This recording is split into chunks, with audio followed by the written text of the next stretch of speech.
IMF معاہدہ پاکستان کے لیے میکرو اکنامک استحکام لانے کا موقع ہے۔ MD IMF نے کہا ہے کہ پاکستان کو اس پروگرام پر پوری لگن سے عمل کرنا ہوگا۔ MD IMF نے کہا کہ پاکستان کو توانائی کے شعبے میں اصلاحات کی ضرورت ہے۔ پاور سیکٹر میں ٹارگیٹڈ سبسڈی بہتر بنانے کی بھی ضرورت ہے۔ کرسٹالینا جارجیوا نے کہا کہ بیرونی دباؤ کا سامنا کرنے کے لیے مارکیٹ بیسڈ ایکسچینج ریٹ بھی اہم ہے۔ IMF کا بینکنگ سسٹم کی سخت نگرانی اور اداروں کی استعداد کار بہتر بنانے کا بھی مطالبہ۔ اس کے ساتھ ساتھ MD نے یہ بھی کہا کہ سماجی اور ترقیاتی اخراجات کے لیے ریونیو میں بہتری کی ضرورت ہے۔ MD IMF نے یہ بھی کہا کہ غیر ضروری اخراجات سے متعلق مالی نظم و نسق پر عمل کیا جائے۔ پاکستانی معیشت کو گزشتہ سال سیلاب سمیت کئی چیلنجز کا سامنا کرنا پڑا۔ قرض پروگرام کی پالیسیوں پر عمل درآمد نہ ہونے سے مہنگائی میں اضافہ ہوا۔ ادھر سوئی میں بھی آپریشن کیا گیا۔ سیکیورٹی فورسز اور دہشت گردوں میں فائرنگ کا تبادلہ ہوا۔ 2 دہشت گرد ہلاک کر دیے گئے۔ ISPR کے مطابق فائرنگ کے تبادلے میں 3 جوان بہادری سے لڑتے ہوئے دھرتی ماں پر قربان ہو گئے۔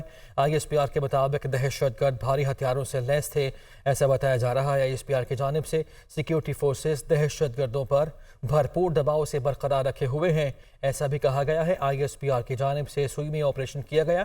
سیکیورٹی فورسز اور دہشت گردوں میں فائرنگ کا تبادلہ ہوا۔ 2 دہشت گردوں کو جہنم واصل کر دیا گیا۔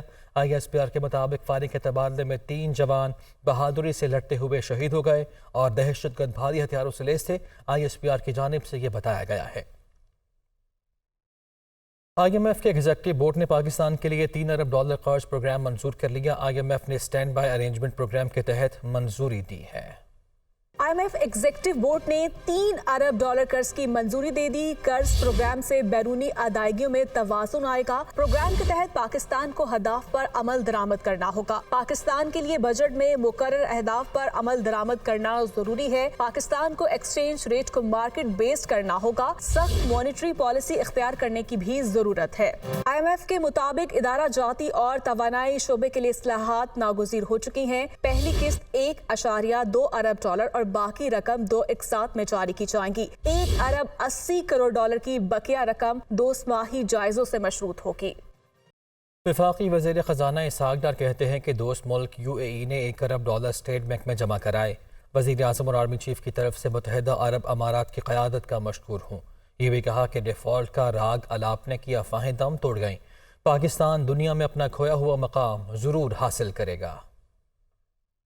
$2 ارب سعودی عربیہ کے ڈپازٹ ہوئے تھے، آج یہ $1 ارب ڈپازٹ ہو رہا ہے، اور اس طرح اسٹیٹ بینک کے جو فارن ایکسچینج ریزروز ہیں 2 دن میں $3 ارب سے الحمدللہ اس میں اضافہ ہوا ہے۔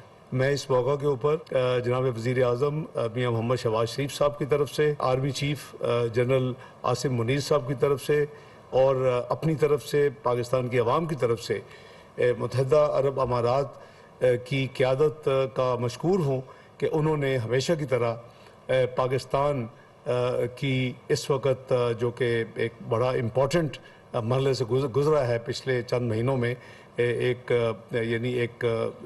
عملی طور کے اوپر ایک ثبوت دوستی کا دیا، اور ڈپازٹ اپنی جو اناؤنسمنٹ کی تھی، جو کہ وزیر اعظم ریسنٹلی جب چند ہفتے پہلے UAE میں گئے ایک بریف دورے کے لیے، تو اس میں بھی انہوں نے یہ فرمایا کہ ہم بڑی جلدی یہ ڈپازٹ پاکستان کو دیں گے۔ جو راگ الاپتے تھے لوگ کہ پاکستان ڈیفالٹ کرے گا، کر رہا ہے، فلان ڈیٹ ہو رہی ہے، وہ سب قدرتی موت مر چکی ہے، وہ افواہیں اور وہ کیا سرائیاں۔ انتخابی اصلاحات کمیٹی کے اجلاس کی بات کر لیتے ہیں، جس میں 73 ترامیم پر غور کیا گیا۔ کمیٹی میں سیاسی جماعتوں پر پابندی کا اختیار سپریم کورٹ سے لے کر پارلیمنٹ کو منتقل کرنے کی تجویز بھی زیر غور ہے۔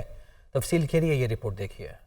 وفاقی وزیر ایاز صادق کی زیر صدارت انتخابی اصلاحات کمیٹی کا اجلاس۔ انتخابی اصلاحات سے متعلق 73 ترامیم پر غور، سیاسی جماعت پر پابندی کا اختیار سپریم کورٹ کے بجائے پارلیمنٹ کو دینے کی تجویز۔ پارلیمنٹ پابندی لگانے پر متفق ہونے کی صورت میں معاملہ سپریم کورٹ کو بھجوائے گی۔ انتخابی اصلاحات کمیٹی کو پریزائڈنگ افسر کو نتیجہ مرتب کرنے کے لیے مخصوص وقت دینے اور نتائج میں تاخیر پر جواب طلبی کی تجویز بھی دی گئی ہے۔ پریزائڈنگ افسران کو تیز ترین انٹرنیٹ اور سمارٹ فون دینے کی بھی تجویز ہے۔ پولنگ اسٹیشن کے ہر بوتھ پر CCTV کیمرے لگانے کی بھی تجویز دی گئی ہے۔ تجاویز میں کہا گیا ہے کہ کیمروں سے پولنگ کے جائزے، گنتی اور نتیجہ مرتب کرنے میں مدد ملے گی اور شکایات کی صورت میں کیمروں کی ریکارڈنگ بطور ثبوت پیش کی جا سکیں گی۔ امیدوار بھی قیمت ادا کر کے کسی بھی پولنگ اسٹیشن کی ویڈیو حاصل کر سکے گا۔ ہنگامی صورتحال میں پریزائڈنگ افسر کی اجازت سے پولنگ اسٹیشن کے باہر تعینات سیکیورٹی عملے کو پولنگ اسٹیشن کے اندر بلایا جا سکے گا۔ قومی اور صوبائی امیدوار کے لیے انتخابی اخراجات کی حد بڑھانے کی بھی تجویز ہے۔ دھاندلی میں ملوث انتخابی عملے کی سزا 6 ماہ سے بڑھا کر 3 سال کرنے کی بھی تجویز زیر غور ہے۔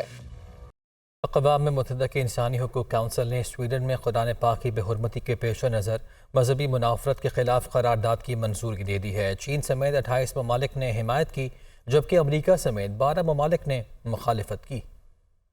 سویڈن میں قرآن پاک کی بے حرمتی کا واقعہ۔ اقوام متحدہ کی انسانی حقوق کونسل نے مذہبی منافرت کے خلاف قرارداد منظور کر لی۔ قرارداد انسانی حقوق اور آزادی اظہار سے متصادم ہے۔ امریکہ اور یورپی یونین کی جانب سے قرارداد کی مخالفت۔ اقوام متحدہ کی انسانی حقوق کونسل کا اجلاس پاکستان کی درخواست پر بلایا گیا۔ عید الاضحیٰ کے دوران سویڈن کے دارالحکومت میں ایک عراقی تارک وطن نے قرآن پاک کی بے حرمتی کی تھی، جس پر پاکستان سمیت پوری امت مسلمہ کی جانب سے احتجاج کیا جا رہا ہے۔ منگل کے روز اقوام متحدہ کے حقوق کے اعلیٰ ادارے میں بحث ہوئی۔ پاکستانی وزیر خارجہ بلاول بھٹو زرداری نے جنیوا میں قائم کونسل کو ویڈیو لنک کے ذریعے بتایا کہ ہمیں یہ واضح طور پر دیکھنا چاہیے کہ یہ معاملہ کیا ہے جو مذہبی منافرت، امتیازی سلوک اور تشدد کو بھڑکانے کی کوشش ہے۔ اقوام متحدہ کی انسانی حقوقی کونسل میں گزشتہ روز پیش کی جانے والی قرارداد میں ممالک سے مطالبہ کیا گیا کہ تمام ممالک مذہبی منافرت پر مبنی کارروائیوں کی روک تھام کریں۔ قرارداد کی چین سمیت 28 ممالک نے حمایت، امریکہ سمیت 12 ممالک نے مخالفت کی۔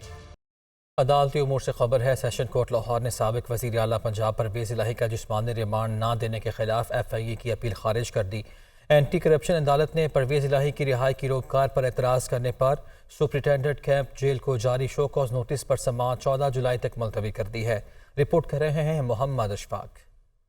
پرویز الہی کا جسمانی ریمانڈ نہ دینے کے خلاف FIA کی اپیل پر سماعت۔ ایڈیشنل سیشن جج نے FIA کی درخواست خارج کر دی۔ درخواست میں جوڈیشل مجسٹریٹ کے پرویز الہی کا جسمانی ریمانڈ نہ دینے کے اقدام کو چیلنج کیا گیا تھا۔ درخواست میں موقف اختیار کیا گیا کہ جوڈیشل مجسٹریٹ نے حقائق کے برعکس فیصلہ سنایا، رقم کی مشکوک ٹرانزیکشنز کی تفتیش کے لیے جسمانی ریمانڈ دینے کا حکم دیا جائے۔ درخواست میں جوڈیشل مجسٹریٹ کے احکام کو کالعدم قرار دینے کی بھی استدعا کی گئی تھی۔ دوسری جانب اینٹی کرپشن کورٹ کے جج علی رضا نے روپکار پر عمل نہ کرنے اور اس پر اعتراض کرنے کے معاملے پر کارروائی کی تو سپرنٹینڈنٹ کیمپ جیل عدالت میں پیش ہوئے۔ عدالت نے ناراضی کا اظہار کیا کہ جب روپکار جاری کر دی گئی تو عدالتی حکم پر عمل درآمد کیوں نہیں ہوا۔ عدالت نے ریمارکس دیے کہ پولیس سے کسی کیس کا ریکارڈ منگوا لیں تو وہ بھی ان کو سمجھ نہیں آتا۔ کیا پولیس عدالتوں سے بڑی ہو گئی ہے؟ عدالت نے باور کروایا کہ اگر عدالتی حکم سمجھ نہیں آتا تو نوکری چھوڑ دیں، پہلے عدالتی حکم پر عمل کریں پھر اس شوکاس نوٹس کو دیکھتے ہیں۔ جیل حکام نے پرویز الہی کی رہائی کی روپکار پر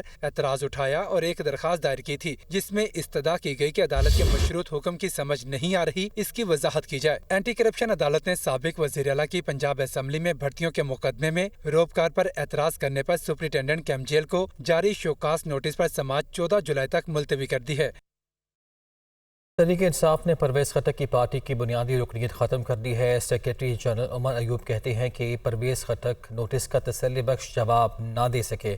secretary general PTI Omar Ayub کی جانب سے پارٹی رکنیت ختم کرنے سے متعلق نوٹیفیکیشن بھی جاری کر دیا گیا جس میں کہا گیا کہ پرویز خٹک نے پارٹی ممبران سے رابطہ کرنے اور انہیں پارٹی چھوڑنے پر اکسایا۔ 21 جون کو وضاحت کے لیے نوٹس دیا لیکن مقررہ وقت کے اندر کوئی تسلی بخش جواب نہیں دیا گیا، جس کے بعد پارٹی کی بنیادی رکنیت ختم کر دی گئی ہے۔ نون لیگ کے رہنما اور سابق وزیر اعلیٰ پنجاب حمزہ شہباز نے ملک کی بہتری کے لیے سیاسی جماعتوں کو مل بیٹھ کر معاشی معاہدہ کرنے کا مشورہ دے دیا۔ کہتے ہیں آنے والا وقت خوشخبریاں لے کر آئے گا، ملک میں سیاست بھی ہوگی اور الیکشن بھی ہوں گے۔ لاہور سے حمزہ خورشید کی رپورٹ۔ سابق وزیر اعلیٰ پنجاب حمزہ شہباز نے اندرون لاہور میں آتش زدگی کے واقعہ میں جان گنوانے والے 10 افراد کے لواحقین سے اظہار تعزیت کیا۔ اس موقع پر میڈیا سے گفتگو کرتے ہوئے حمزہ شہباز شریف نے کہا کہ پاکستانی قوم نے مشکل ترین حالات دیکھے، IMF سے مذاکرات حکومت کی بڑی کامیابی ہے، آنے والا وقت اچھی نوید لے کر آئے گا، ملک میں سیاست بھی ہوگی اور الیکشن بھی ہوں گے۔ اس حکومت کی بہت بڑی کامیابی ہے کہ دوبارہ سے IMF کے ساتھ مذاکرات ہوئے اور دوبارہ سے جو ہے اعتماد سازی ہوئی، اور مجھے امید ہے کہ آنے والا وقت جو ہے پاکستان کی سالمیت کے حوالے سے اور معیشت کے حوالے سے